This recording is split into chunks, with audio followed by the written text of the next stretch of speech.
Welcome to the Voice of Seven Thunders, a production of the Gospel Trumpet Publishing Company.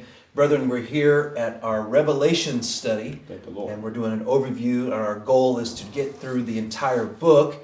Brother Addison, you just got done preaching, and as I was thinking about what it is you were covering, I kind of came up with some titles in my mind, and I'll just give you one that I had I'd like in to mind. hear what you think. So the first one that came to my mind was The Recreation. Okay. The I really like that. Recreation.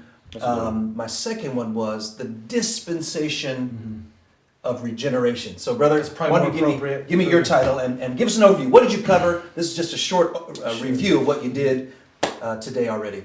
So I actually, normally I'm big on titles, Mhm. and I dislike it when someone mistitles my message, or any message for that matter. That's why I'm asking you. Yeah. No, you did a good job. But I actually didn't title this one, but I had in my head the two dominions, or the dispensation regeneration was kind of another thought that I had. So. Very good, very good. So, for the sake of those that are watching, tell us, what does that mean? What does it mean, the dispensation of regeneration, or the two dominions? So let's give an overview of what that is. It's a big question, brother. It is a big question. So first of all, let me say that kind of the burden that we had in introducing these sessions in the Revelation meeting, you know, you would expect us to be going right to Revelation 1 and walking through the chapters of Revelation. But Brother Steph felt like, and we felt like, that we didn't want this meeting just to be, you know what, let's talk about this symbol and what does it mean and what does a horse represent and what does a Star, angel, angel, right? trumpet. Because we've been studying those things for years, and we've made some advancements in our understanding of the symbols, but the burden was a general prophetic advancement of our understanding as a people. Very So good. we felt like that there are things in Revelation that Revelation is such a masterful book.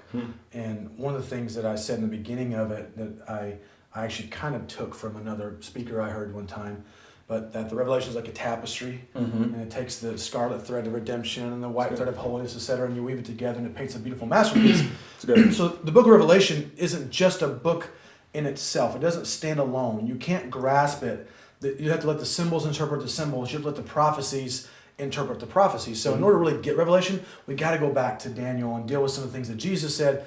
And so the burden of this was to lay a foundation with some preliminary sessions that would allow us to enter into a deeper understanding when we actually study the book of Revelation. All right, so That's excellent. today we live stream this. This is going to be recorded. This will live actually on YouTube, so somebody can listen to the entirety of the presentation. But interesting to the point that you just made, you actually spent quite a bit of time outside of the book of Revelation preparing us for the remaining week of study. Twice a day, by the way, we're going to be doing this, digging into the Revelation. So it might be good, maybe pull up a couple images and let's kind of dig in a little bit. So here's something that we had done by an artist to help depict. So this comes from what? Help us to understand what this is. Obviously, So this is Daniel 7. Yeah, so this is Daniel 7. It says that the four winds drove upon the great sea, and that four beasts came up out of the sea, diverse one from another. And then it talks about these: a lion having two wings, a bear with ribs in his mouth raised up on one side, the leopard with wings and four heads, and then the great and terrible beast that stamps and breaks in pieces. And we taught, as Daniel clearly illustrates in the same chapter, and actually coupled also we did Daniel 2, right? Absolutely. The image of Nebuchadnezzar, which is right here, which he dealt with Nebuchadnezzar's dream. So you have the head of gold, and then you have the silver, brass, iron, and the clay. And Daniel teaches us that this image represents four universal kingdoms, being Babylon, Medo-Persia, So right back Grecia, to the and Rome. to the previous. So it's the same thing here. Very Daniel's good. seeing the same universal kingdoms coming up out of the sea, out of the people. Very good, very good. So connect some of these dots for us in the Revelation. Why is this important from Daniel in order to understand what's going on in the book of Revelation? Yeah, so that's a good question. So we'll be, Lord willing, studying on the Revelation 17, which talks about a beast that says even he is the eighth, which we didn't really study so much about that beast today. But again, you have to, it's line upon line, precept upon precept. So you can't just jump into Revelation 17 and understand it. You have to go back. And so you actually, the imagery of Revelation draws on, through the entire book, draws on the symbols, the prophecies, and the language of the prophets of old, and even the writings of the other apostles besides John. So you have to go back, you have to reach back into those prophecies. And so when we study about this beast, which looks like a strange image to somebody who's never seen it before, but for those that will follow our study, will understand this later better. But this is a beast that lived under the sea, and it's actually represents false religion. The entirety, the completeness of false religion from the fall in the garden all the way to the end of time.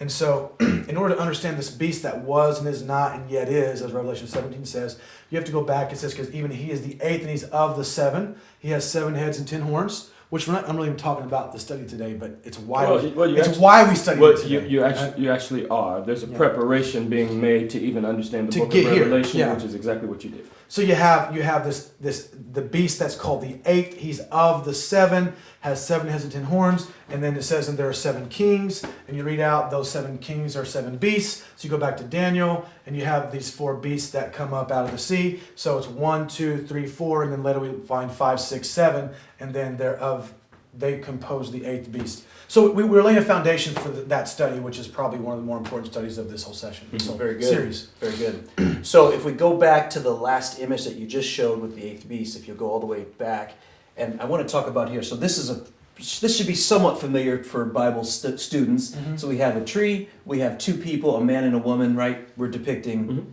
the Garden of Eden, right?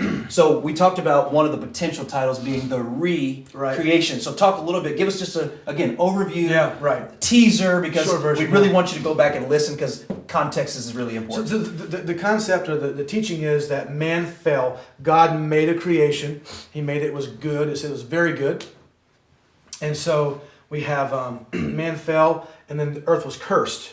Okay? And so fallen man plunged into sin, and then Jesus Christ comes, which this symbol won't mean a lot to some people, but it's the great burning mountain, the early morning church, the apostolic church that as we read about in the book of Acts. Mm-hmm. So the ministry of Jesus Christ, who was called the second Adam, came and brought a dispensation of regeneration that regenerated people. So the old earth, the old Adam, sin entered and cursed it. So the second Adam had to come, bring redemption, which is Christ is the second Adam, and through the work of Christ and the early apostles, a dispensation regeneration allowed people to enter into a regenerative experience. They were regenerated or recreated. That's why the church is called a new creation. New creation. Mm-hmm. Very good. Very good. Question, Brother Steve. I don't.